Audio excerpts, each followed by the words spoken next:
नमस्कार दोस्तों। स्वागत है आप सबका आपके अपने चैनल स्टडी विद एसपी स्वामी पर, जहां पर आपको हर दिन हाई कोर्ट, एसएससी इत्यादि विभागों हेतु समय पर डिक्टेशन उपलब्ध करवाया जाता है। दोस्तों, आज का यह डिक्टेशन 80 शब्द प्रति मिनट रहेगा, जो स्टार्ट होगा 5 सेकंड बाद।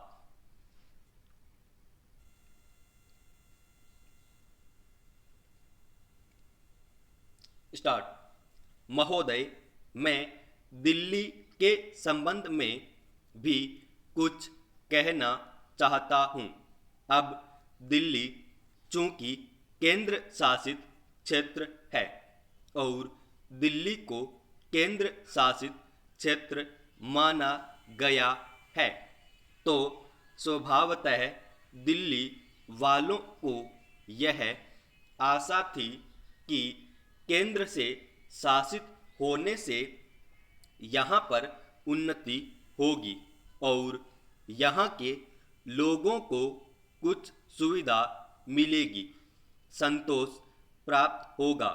किंतु मैं यह देख रहा हूँ और लोगों में भी यह भावना बढ़ती जा रही है कि जब से यह केंद्र शासित क्षेत्र हुआ है, तब से शासन में निरंकुशता आने लगी है और लोगों की ओर ध्यान कम दिया जाने लगा है।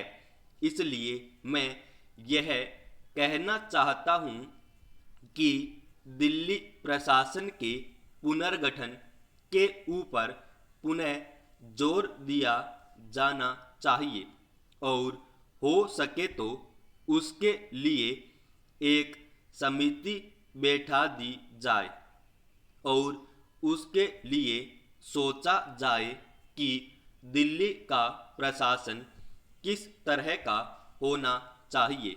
मैं चाहता हूँ दिल्ली के प्रशासन के संबंध में आप विचार रखें। भ्रष्टाचार के संबंध में यहाँ बहुत कुछ कहा गया है, मैं पुनः उसको दोहराना नहीं चाहता, किंतु इतना अवश्य कहना चाहता हूँ कि आज देश में जनता का जो नैतिक स्तर है वह दिन प्रतिदिन गिरता जा रहा है। सरकार को यह सोचना चाहिए कि उनका वह नैतिक स्तर किस प्रकार उठाया जाए और किस तरह से लोगों की भावनाएं बदली जाएं, किस तरह से लोगों में अनुशासन रह सके, इसके लिए सोचना अत्यंत आवश्यक है। हम जब भ्रष्टाचार की बात कहते हैं तब यह तो सभी मानते हैं कि भ्रष्टाचार है और इसमें कोई दो राय नहीं है कि भ्रष्टाचार मौजूद है। छोटे से अधिकारी से लेकर बड़े अधिकारी तक यह फैला हुआ है। भ्रष्टाचार केवल प्रशासन में है ऐसी बात नहीं है, वरन यह लोगों में भी फैला हुआ है। जब करों की अदायगी का प्रश्न आता है तब लोग दो दो खाते बना लेते हैं और आयकर की चोरी करने का प्रयत्न करते हैं और कर से बचने के लिए भ्रष्टाचार करते हैं। जैसे बगैर दोनों हाथ के ताली नहीं बज सकती, ठीक वही बात भ्रष्टाचार के संबंध में लागू होती है। भ्रष्टाचार के निवारण के लिए जितना अधिकारियों का कर्तव्य है, उतना ही कर्तव्य जनता का है।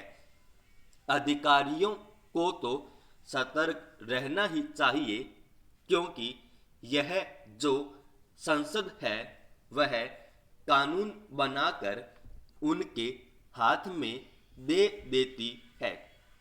उसका कार्यान्वयन करने के लिए जनता और नौकरशाही को सहयोग से कार्य करना चाहिए।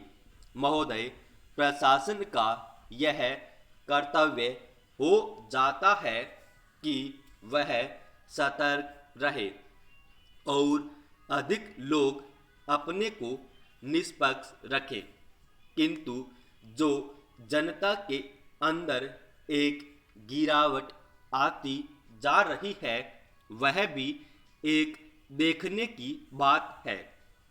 इसलिए मैं चाहता हूं कि सरकार कोई ऐसा प्रयत्न करे जिससे कि भ्रष्टाचार को रोकने के लिए जो लोगों का नैतिक स्तर ऊंचा होना आवश्यक है उसको ऊंचा किया जा सके।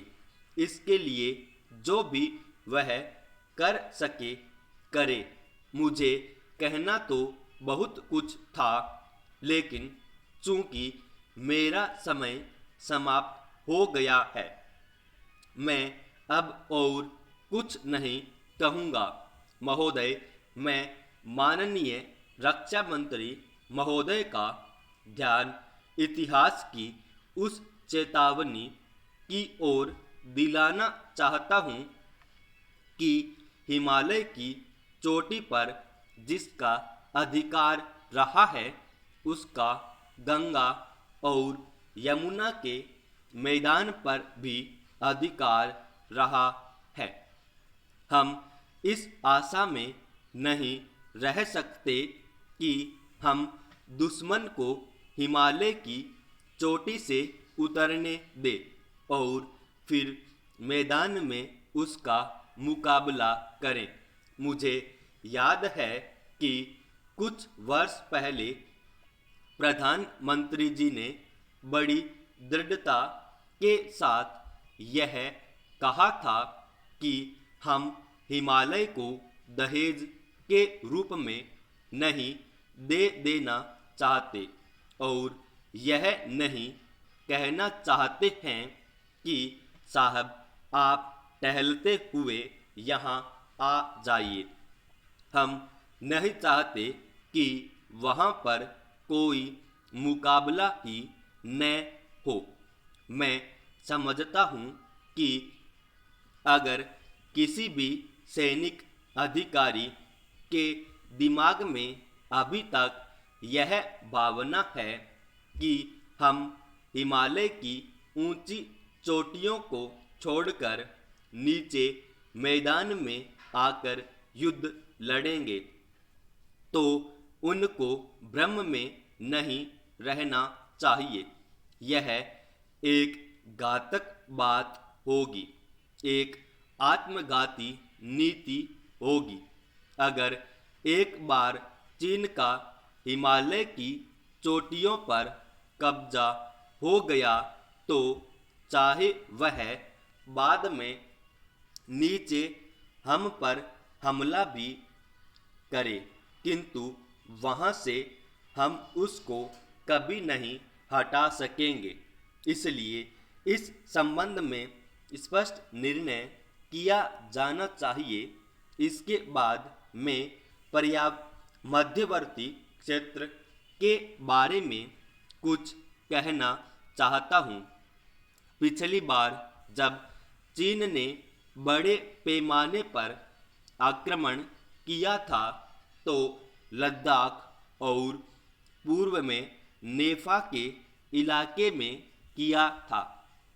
मध्यवर्ती क्षेत्र में मिडिल सेक्टर में लड़ाई नहीं हुई थी, लेकिन मेरा अपना अनुमान है और बहुत से लोगों के इस बात की आशंका है कि अगर अब कभी चीन ने दोबारा हम पर आक्रमण किया तो वह मिडिल सेक्टर में करेगा। इसके कई कारण मालूम पड़ते हैं। समाप्त।